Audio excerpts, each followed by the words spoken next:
First story, the Burning Circle Incident, Mongolia, 2013. It was a typical day on the Mongolian steppe, vast and endless, where the horizon seemed to stretch into infinity. I was herding my animals, as I had done countless times before. The sun was beginning its descent, casting long shadows across the rolling plains. The tranquility of the evening was suddenly shattered when a massive silver disk appeared in the sky. It was unlike anything I had ever seen, smooth, reflective, and utterly silent. The animals sensed it before I did.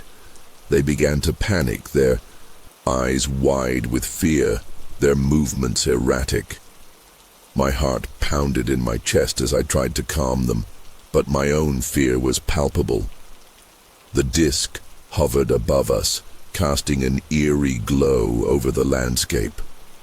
Then, without warning, a beam of light shot down from the disk and enveloped me. The sensation was indescribable, like every nerve in my body was on fire, and then, just as quickly, numb. I lost all sensation, and the world around me faded to black. When I regained consciousness, the sun had long set, and the stars were scattered across the night sky. I had no idea how much time had passed, but it felt like hours. My body felt different, heavy, sluggish, and alien to me. I struggled to sit up, my mind racing to piece together what had happened. The last thing I remembered was the beam of light. I looked around and saw that the grass where the light had hit was burned, a perfect circle of scorched earth. My animals were gone, and the silence was deafening. Panic set in as I realized I was alone in the vast expanse of the steppe.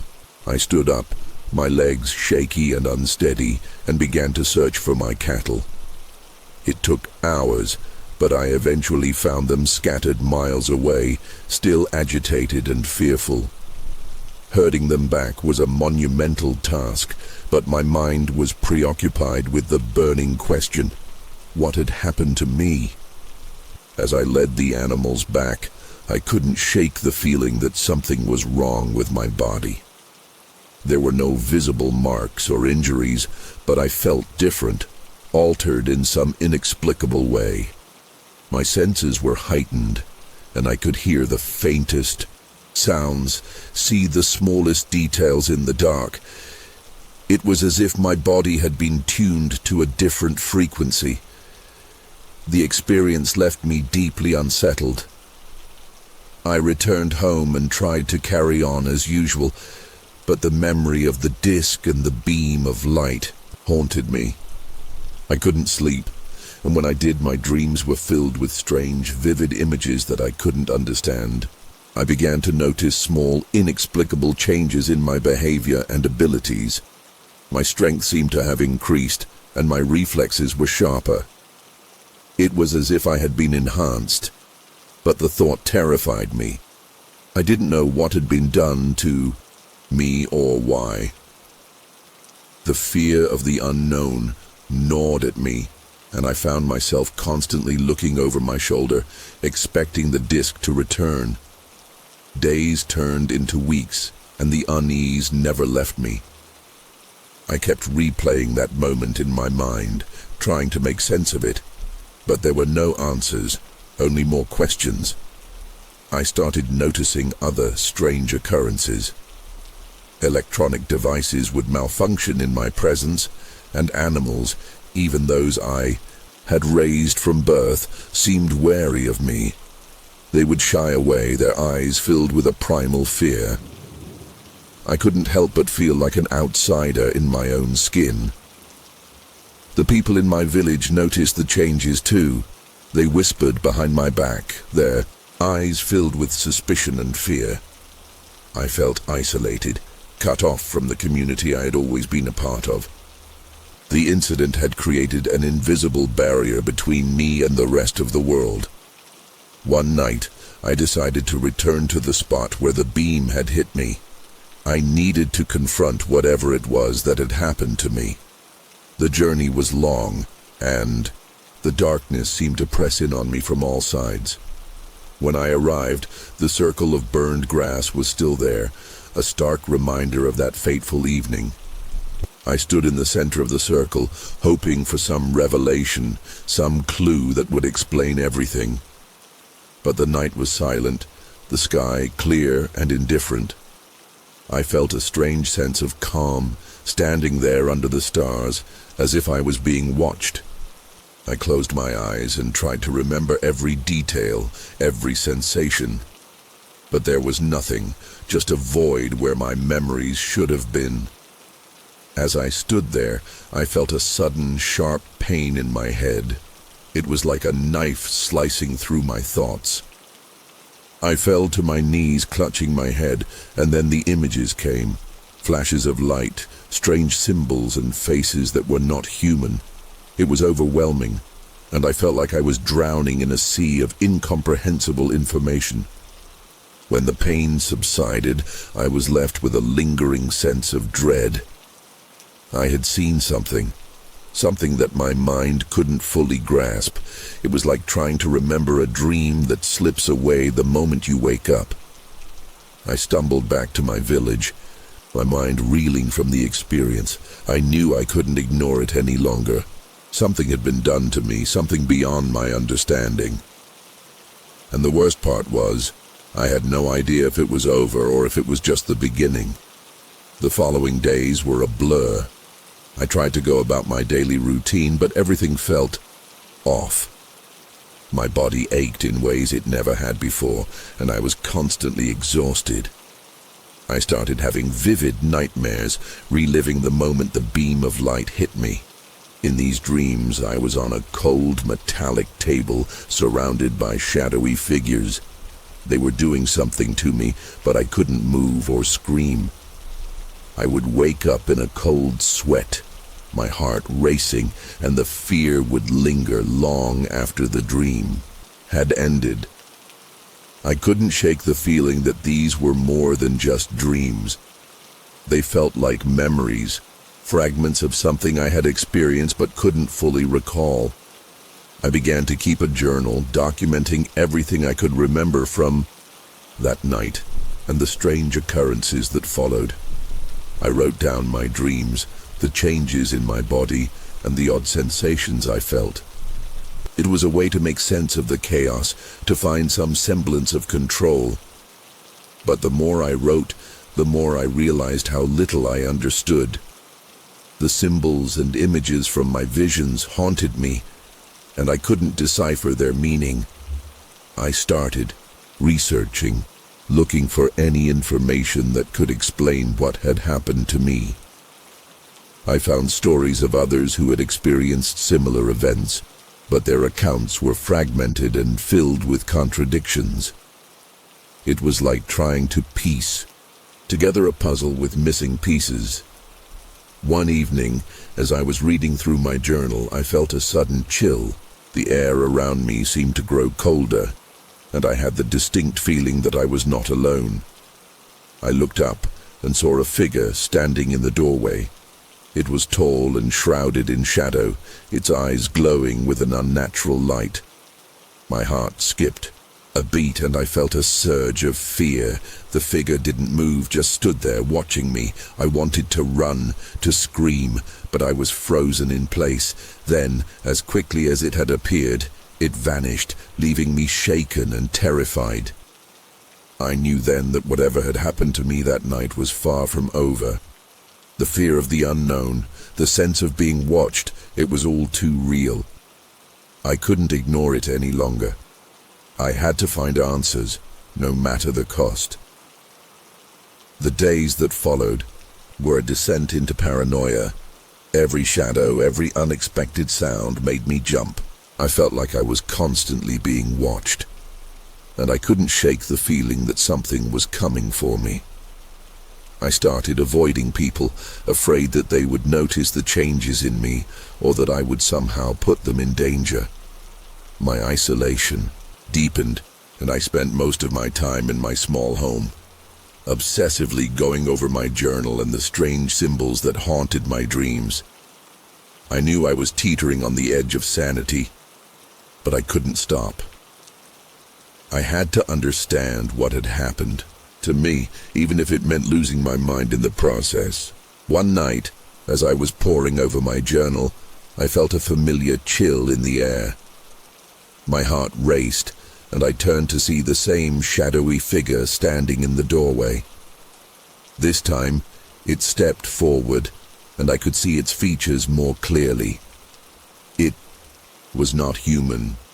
Its skin was a sickly gray, and its eyes were large and black, reflecting the dim light of my room. I wanted to scream, but no sound came out. The figure raised a hand, and I felt a wave of calm wash over me. It was as if it was trying to communicate, to tell me something. My fear subsided, replaced by a strange sense of understanding. I realized that whatever had happened to me, this being was a part of it. It was not here to harm me, but to guide me. The figure extended its hand, and I felt compelled to take it. As soon as I did, my mind was flooded with images and sensations. I saw the disk in the sky, the beam of light, and then I was on the metallic table again. But this time, I could see the beings around me, working with precision and purpose. They were not harming me, but altering me, enhancing me in ways I couldn't comprehend. The experience was overwhelming, and I felt like I was being torn apart and put back together. When it was over, I was back in my room, the figure gone. I knew then that I had been changed. Not just physically, but in ways I couldn't yet understand. The fear was still there, but it was tempered by a new sense of purpose. I didn't know what the future held, but I was no longer just a victim. I was something more, something different. And I knew that whatever had happened to me, it was only the beginning. The days following that encounter were surreal. The fear that had once paralyzed me was replaced by an intense curiosity and a strange sense of acceptance. I began to notice more changes in myself. My senses were sharper, my reflexes quicker, and I could perceive things that were previously beyond my comprehension. It was as if a veil had been lifted, and I was seeing the world in a new light. The symbols and images that had haunted my dreams now made sense. They were a form of communication, a way for the beings to impart knowledge and understanding. I realized that I had been chosen for a reason, though I still didn't fully understand what that reason was. My isolation became a time of self-discovery. I spent hours meditating, trying to connect with the memories and the knowledge that had been implanted in me. The more I delved into my mind, the more I understood. The beings had altered me to be a bridge between their world and ours, to prepare humanity for something greater. It was a daunting realization, and I felt the weight of responsibility pressing down on me. But with that responsibility came a sense of purpose. I was no longer just a herder on the Mongolian steppe. I was part of something much larger, something that transcended my understanding of reality. The final piece of the puzzle fell into place one night as I was meditating. I felt a presence in the room, and when I opened my eyes, the shadowy figure was there again. This time I was not afraid. I reached out and it did the same. Our minds connected, and I saw glimpses of their world. A place of light and energy, so different from our own. The figure communicated that my journey was just beginning, that I had a role to play in the coming changes. As quickly as the vision came, it faded, leaving me with a profound sense of peace. The figure was gone, but I knew it would return when the time was right. I looked out at the vast steppe, feeling a connection to the land and to the universe that I had never felt before. The fear of the unknown had been replaced by a sense of wonder and anticipation. Whatever the future held, I was ready to face it. Second story, The Cornfield Visitation, A Farmer's Nightmare, Argentina, 1997.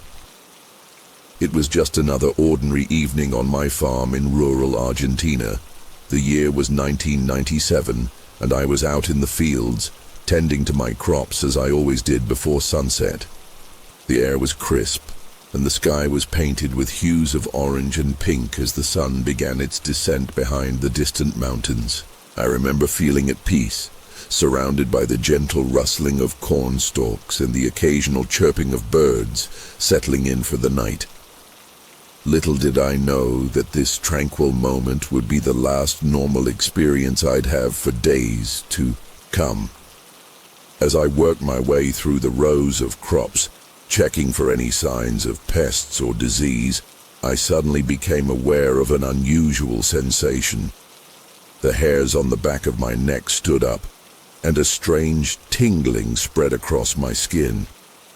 At first, I thought it might be the onset of a storm, but the sky remained clear. That's when I heard it. A low, pulsating hum that seemed to come from everywhere and nowhere at once. It was unlike anything I'd ever encountered before, not the sound of farm machinery or any natural phenomenon I could explain. The vibration seemed to penetrate my very bones, making my teeth chatter and my vision blur slightly. Instinctively, I knew something was terribly wrong. With my heart pounding in my chest, I slowly turned my gaze upward, searching for the source of that otherworldly sound. What I saw next made my blood run cold and my legs turn to jelly.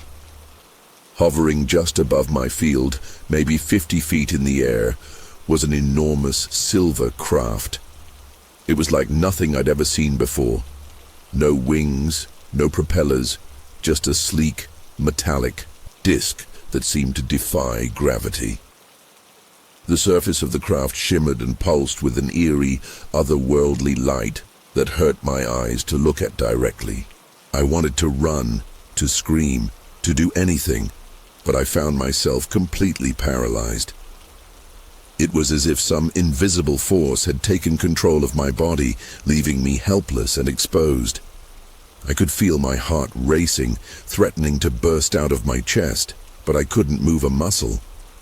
The humming grew louder, and I felt a strange sensation spreading through my body. It started in my toes and fingertips, a numbness that quickly spread up my limbs and into my torso. I tried to call out, to yell for help, but no sound came out. My vision began to blur, the edges of my sight growing dark, as if I were about to pass out. But instead of losing consciousness, I felt myself being lifted off the ground. It was the strangest sensation, weightless yet terrifying. I could see the crops below me growing smaller as I ascended towards the craft, powerless to stop whatever was happening to me. The next thing I remember with any clarity is regaining consciousness face down in a field. My head was pounding, and every muscle in my body ached as if I'd run a marathon. As I slowly pushed myself up onto my elbows, I realized with growing panic that I had no idea where I was. This wasn't my farm. The crops were different, the soil felt wrong under my hands, and in the distance I could see unfamiliar buildings. Struggling to my feet, I staggered around in confusion, trying to get my bearings. My clothes were caked with dust and grime, and there was a strange metallic taste in my mouth that made me want to gag. As I looked down at myself trying to brush off some of the dirt, I noticed something that made my blood run cold. There on my chest, visible through my torn shirt, were a series of perfectly circular marks. They weren't bruises or cuts. They looked almost like brands, red and slightly raised, arranged in a precise geometric pattern. I traced them with shaking fingers, feeling sick to my stomach. What had happened to me? Where had I been? And, most terrifyingly, how long had I been gone? I stumbled towards the nearest road, flagging down a passing truck. The driver, looking at me with a mix of concern and wariness, told me I was about 5 miles from my farm. He offered me a ride, which I gratefully accepted, my mind reeling with questions I couldn't begin to answer. The journey back to my farm felt like an eternity. Every bump in the road sent shock waves of pain through my body, and my mind was a chaotic whirlwind of fragmented memories and overwhelming fear. As we pulled up to my property, I saw my wife running out of the house, her face a mixture of relief and anguish. The moment I stepped out of the truck, she threw her arms around me, sobbing uncontrollably. Through her tears, she managed to tell me something that made my world spin even more. I had been missing for 2 whole days. 2 days. The revelation hit me like a physical blow. What had happened during those lost 48 hours? Where had I been? The questions pounded in my head, but I had no answers. My wife led me inside, her arm around my waist as if afraid I might disappear again if she let go. As we entered our home, I caught a glimpse of myself in the hallway mirror and barely recognized the man staring back at me. My face was gaunt, my eyes sunken and haunted. There was a wild, unkempt look about me that went beyond just being lost in a field for 2 days. Something profound had changed, both inside and out. Over the next few hours, I tried to piece together what had happened, but my memories were frustratingly vague. I remembered the strange craft, the feeling of being lifted into the air, and then nothing. Just flashes of light, indistinct shapes, and a pervasive sense of terror that lingered even now. My wife called the local doctor who came to examine me. He was baffled by the circular marks on my chest, which by now had faded to a dull red, but were still clearly visible. He took blood samples and ran some basic tests, but everything came back normal. Physically, aside from some dehydration and exhaustion, I seemed fine, but internally I was far from okay. That night, as I lay in bed trying to sleep, the memories started to come back in disjointed fragments. I remembered cold metal tables, bright lights that seemed to pierce right through me, and strange, elongated figures moving around me with an unsettling grace. Their eyes, God, their eyes, large, black, and utterly devoid of emotion. I jolted awake, drenched in sweat, my heart racing. My wife stirred beside me, reaching out to comfort me, but I flinched away involuntarily. How could I explain to her what I had experienced when I didn't understand it myself? In the days that followed, I struggled to return to normal life. The familiar routines of farm work felt alien to me now, as if I were merely going through the motions of a life that no longer fit. I found myself constantly looking up at the sky, both yearning for and dreading the sight of that silver craft.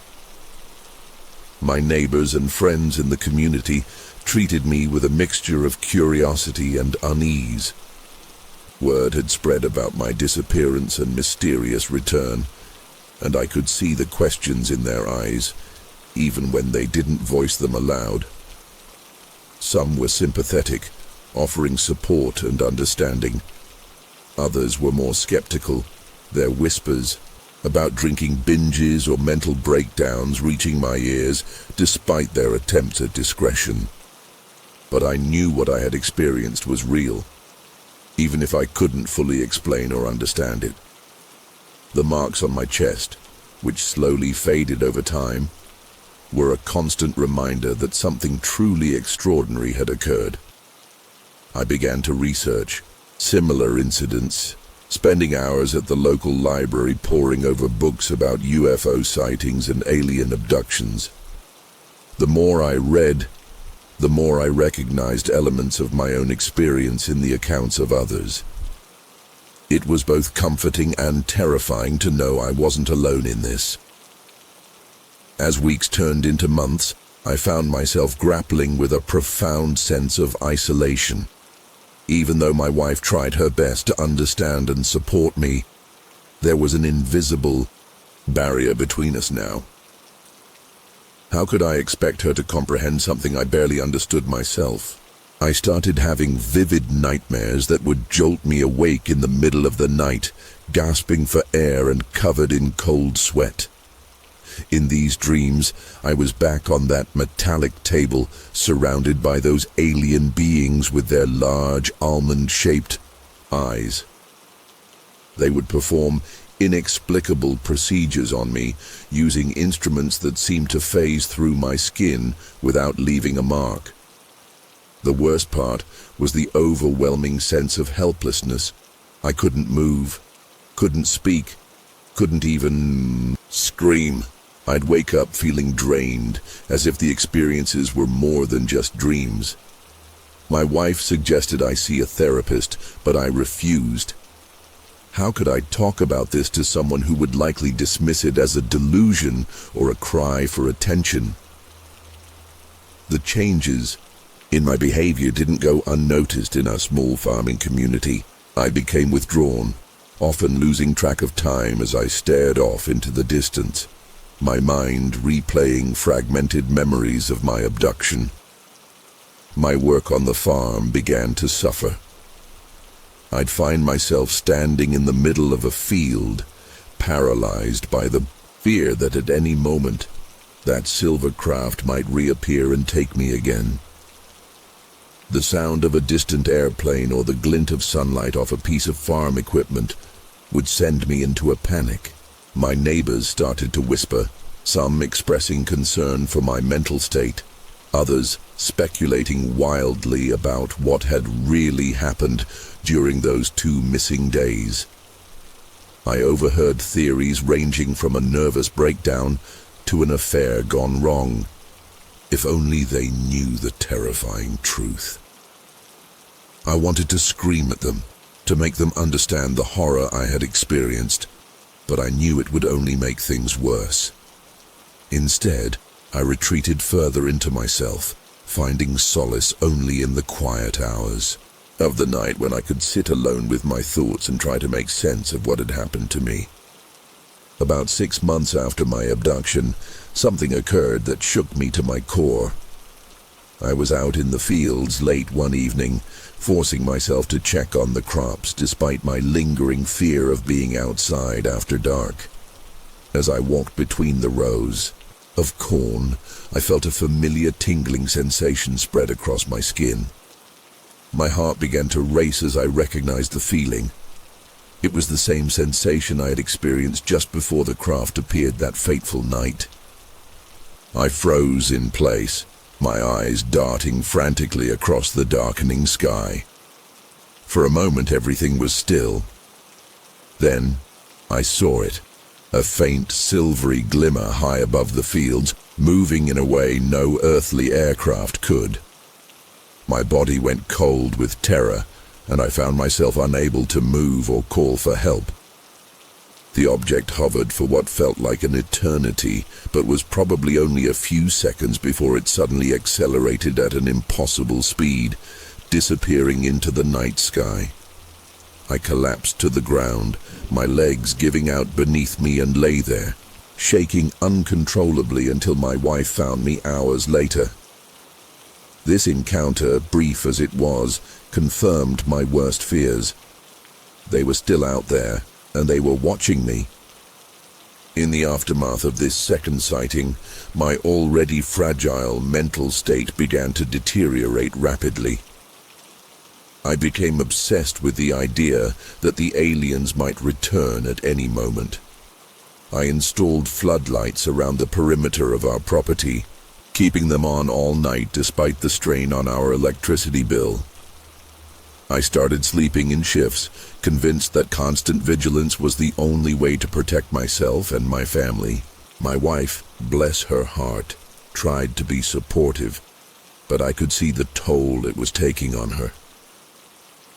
The worry lines on her face deepened, and she began to jump at every little sound, her nerves as frayed as mine. I caught her crying in the kitchen one day, and the guilt I felt was overwhelming. This wasn't just happening to me, it was happening to us, to our marriage, to our entire life. But I couldn't shake the feeling that something worse was coming, that this was only the beginning of a larger, more terrifying plan. As my paranoia grew, so did my determination to uncover the truth about what had happened to me. I began reaching out to UFO research groups and online forums, sharing my story and seeking others who might have had similar experiences. To my surprise and relief, I found a community of people who believed me, who had been through similar ordeals. We exchanged stories, compared notes on our abductions, and speculated about the aliens' motives. Some thought they were here to study us. Others believed they were preparing for an invasion. A few even suggested that the aliens were trying to help humanity in some cryptic way. I wasn't sure what to believe, but the connection with others who understood what I was going through was a lifeline in my increasingly isolated existence. However, this newfound obsession with UFO research only served to distance me further from my old life and the people in it. My friends stopped coming by, uncomfortable with my constant talk of aliens and government cover-ups. Even my wife began to look at me with a mixture of pity and fear, as if she no longer recognized the man she had married.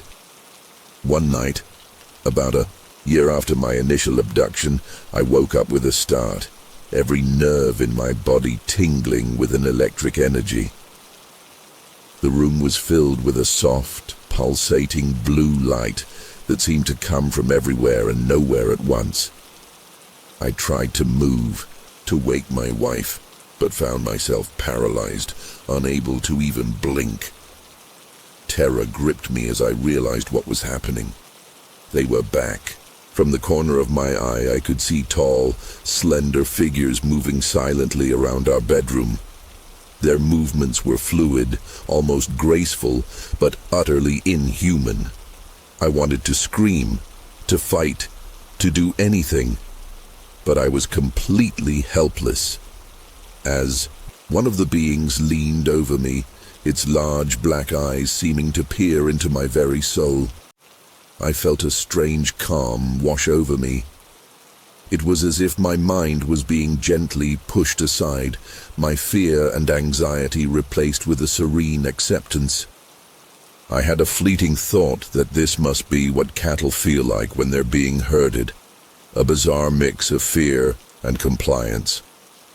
The last thing I remember before losing consciousness was a voice in my head, not heard with my ears but felt in my mind, saying, "It is time. We have more to show you." When I regained consciousness, I found myself in a vast, circular room that seemed to defy the laws of physics. The walls, if you could call them that, were a shifting, iridescent membrane that pulsed with an inner light. I was lying on a smooth, slightly curved surface that felt neither warm nor cold to the touch. As I tried to sit up, I realized I was no longer paralyzed, but my movements felt slow and dreamlike, as if I were underwater. That's when I saw them, the beings I had glimpsed in our bedroom, now standing in a semicircle around me. They were tall, at least 7 feet, with slender bodies and disproportionately large heads. Their skin was a pale grayish white that seemed to shimmer slightly in the strange light. But it was their eyes that captivated and terrified me, huge, black, and seemingly bottomless. As I stared into those eyes, I felt a presence in my mind, gentle but insistent, conveying thoughts and images that my brain struggled to process. They showed me visions of Earth from space, of other worlds, and civilizations beyond my wildest imagination. I saw glimpses of possible futures, some beautiful, others terrifying. Through it all, I sensed an overwhelming feeling of urgency, as if they were trying to convey a message of utmost importance. The experience was overwhelming, and I felt my consciousness starting to slip away under the onslaught of information. Just as I thought I couldn't take any more, everything stopped. The visions faded, and I found myself back on that strange, curved surface, gasping for breath. One of the beings approached me, its movements fluid and graceful. It reached out a long, slender hand and touched my forehead. In that instant, I felt a jolt of energy course through my body, and suddenly, everything they had shown me became crystal clear. I understood their purpose, their reasons for abducting me and others like me. They were not invaders or conquerors, but watchers and, in their own alien way, protectors. They had been observing humanity for millennia, guiding our development in subtle ways, and now they were preparing us for a great change that was coming. I wanted to ask questions, to understand more, but before I could form the thoughts, I felt myself slipping away again. The room began to fade, the beings becoming translucent until they disappeared entirely. I had a sensation of falling, of rushing through space and time, and then nothing. I woke up in my own bed, sunlight streaming through the window. For a moment, I thought it had all been a vivid dream. But then I noticed the dirt under my fingernails, the strange metallic taste in my mouth. My wife was shaking me, tears in her eyes, telling me I had been missing for 3 days this time. As I tried to process what had happened, to put into words the incredible journey I had just experienced, I realized that something fundamental had changed within me. The fear and paranoia that had consumed me for the past year were gone, replaced by a sense of purpose and understanding. I knew now that my abduction wasn't just about me. It was part of something much larger, a cosmic plan that I could barely comprehend but felt honored to be a part of. In the days and weeks that followed, I struggled to readjust to normal life. How could I go back to being a simple farmer when I had seen the wonders of the universe? How could I explain to my wife, my friends, my community, what I had experienced, without sounding completely insane? I knew that most people wouldn't believe me, that they would dismiss my story as the ravings of a madman or the plot of a science fiction novel. But I also knew, with a certainty that ran bone deep, that what I had experienced was real. The aliens were out there, watching, waiting, preparing us for what was to come. And I, for better or worse, had become their messenger. As I sit here writing this, I can't help but look up at the night sky and wonder when they'll return. Because I know they will. This isn't the end of the story, it's just the beginning. Third story, The 3-Hour Void, Utah Ranch, 1985. It was a Tuesday, I remember that much. Tuesdays were always quiet. The kind of quiet where you can hear the dust settling on the fence posts. I was out on Betsy, my old mare, checking the fence line on the south pasture. The herd was restless, milling around near the creek bed, lowing in that way they do when a storm's brewing. Only the sky was clear, a hard, bright blue that stretched on forever. There wasn't a cloud in sight, not even one of those wispy ones that look like cotton candy. It was just wrong. The air felt heavy, like before a thunderstorm, but without the smell of rain. It was a thick, suffocating stillness that made the hairs on my arms stand up. Betsy felt it too. She started sidestepping, her ears twitching, her nostrils flaring.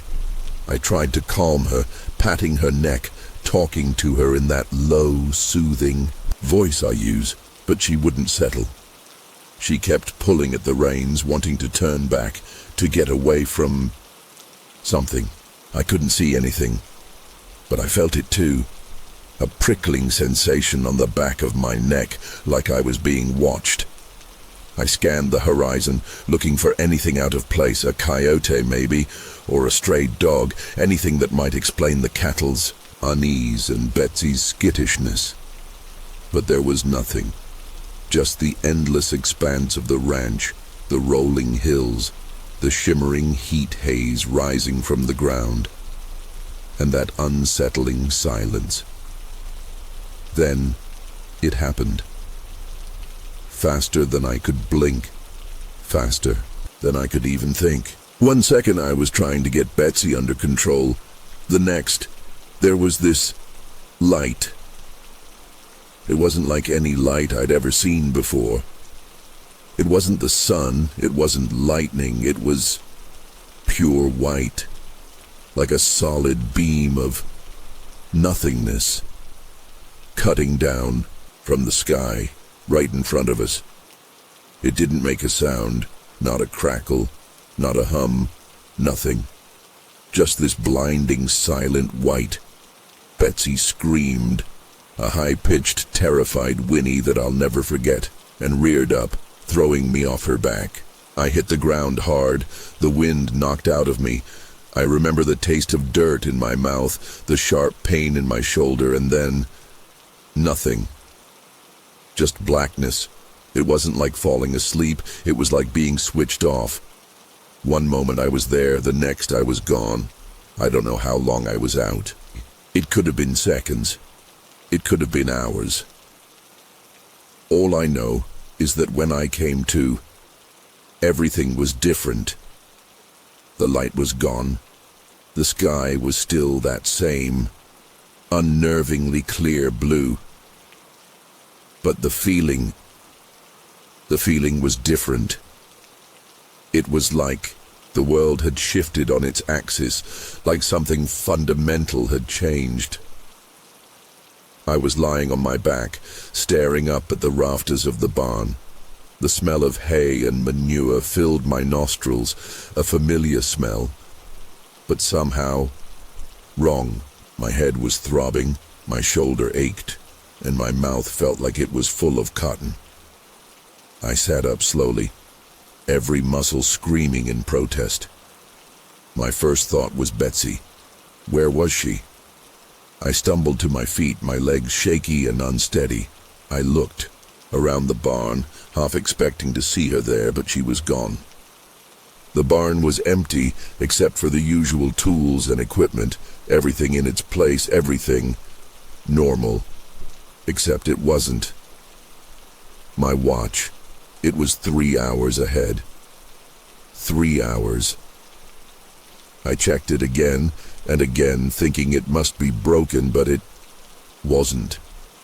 It was ticking away steadily, showing a time that was 3 hours later than it should have been. Panic started to set in, a cold, creeping feeling in the pit of my stomach. Something was very, very wrong. I felt disoriented, like I was in a dream, a bad dream. I reached for my belt to loosen it, to try and get some sense of normalcy, and that's when I noticed it. It was fastened backward.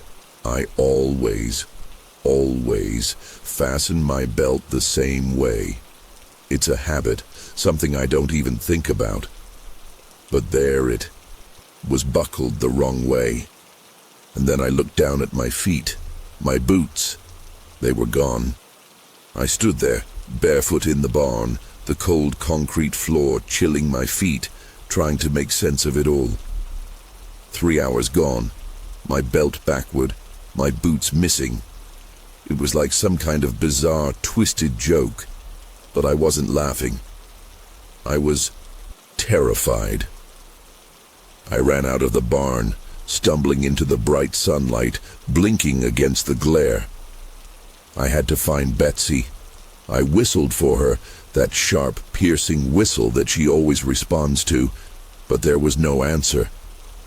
Just the silence, that same unsettling silence that had been there before the light. I scanned the pasture, my heart pounding in my chest, and then I saw her. She was standing near the creek bed where the cattle had been earlier. They were gone now, scattered, probably spooked by whatever had happened. Betsy was just standing there, not moving, not grazing, just staring. As I got closer, I could see that she was trembling, her flanks heaving, her eyes wide and wild. And then I saw it. Her mane, it was singed, burned, like she'd been struck by lightning, only there hadn't been any lightning, just that silent, white light. I approached her slowly, talking to her softly, trying to calm her down, but she shied away from me, her ears pinned back, her nostrils flaring.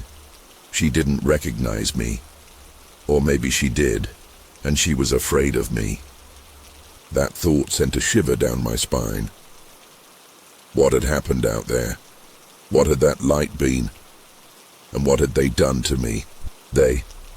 I didn't know who they were, but I knew deep down that it wasn't anything natural, anything of this world. The feeling of being watched, the heavy silence, the blinding light, the missing time, the backward belt, the missing boots, Betsy's burned mane. It all pointed to something else, something alien. I'd heard stories, of course, everyone in these parts had. Stories about strange lights in the sky, about missing cattle, about people disappearing and reappearing with no memory of what had happened. But I'd always dismissed them as just that. Stories. Tall tales told around campfires to scare the kids. But now I wasn't so sure. I spent the rest of the day in a daze, going through the motions, trying to act normal, but failing miserably.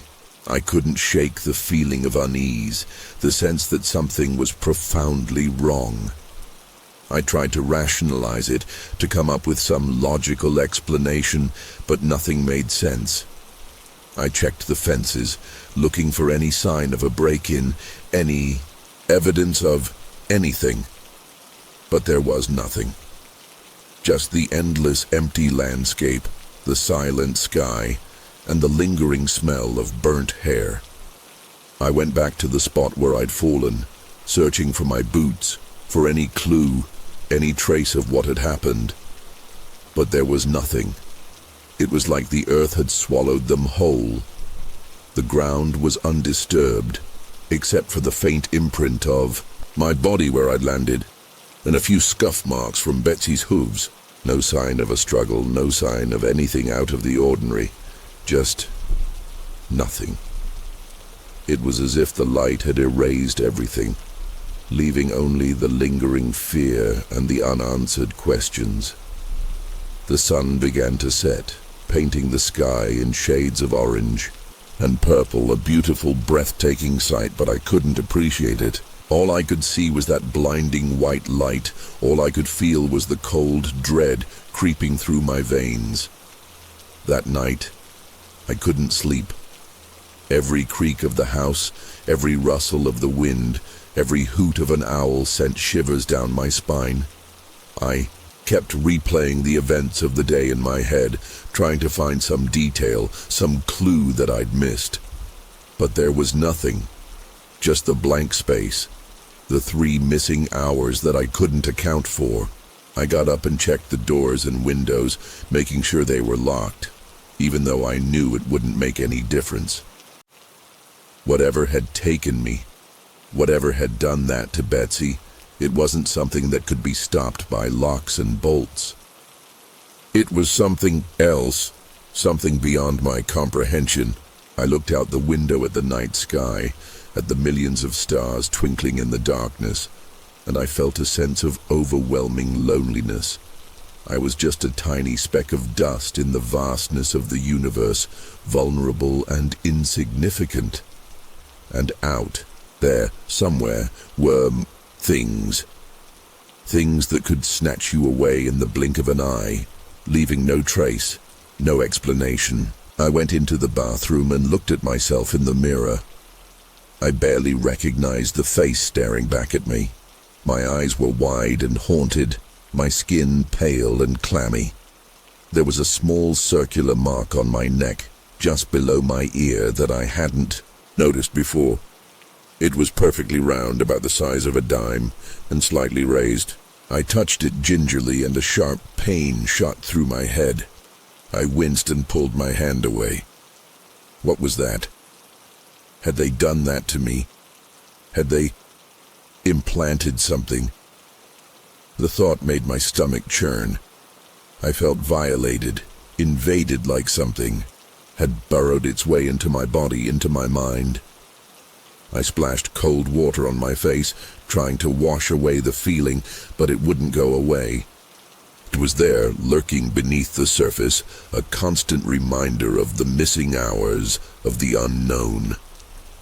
I looked at my reflection again, and I saw something else.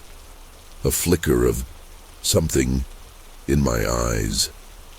Something that wasn't me. A fleeting glimpse of something cold and alien. I stumbled back to bed, my heart pounding, my mind racing. I tried to tell myself it was just my imagination, that I was just tired and stressed, that it was all just a bad dream. But I knew it wasn't. I knew that something had happened to me out there. Something that I couldn't explain, something that had changed me. I lay there in the darkness, listening to the sounds of the night, waiting for the dawn. But the dawn didn't bring any relief. It just brought another day of uncertainty, another day of living with the knowledge that I was no longer alone, that something was out there watching, waiting, and that it might come back. The fear was a constant companion now, a shadow that followed me everywhere. I couldn't look at the sky without feeling a sense of dread, without seeing that blinding white light.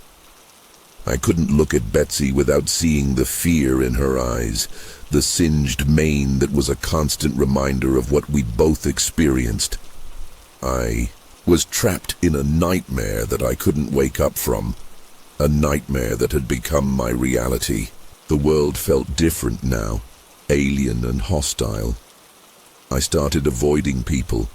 I couldn't face their questions, their curious glances. How could I explain what had happened when I couldn't even explain it to myself? How could I tell them about the light, the missing time, the mark on my neck without sounding like a crazy person?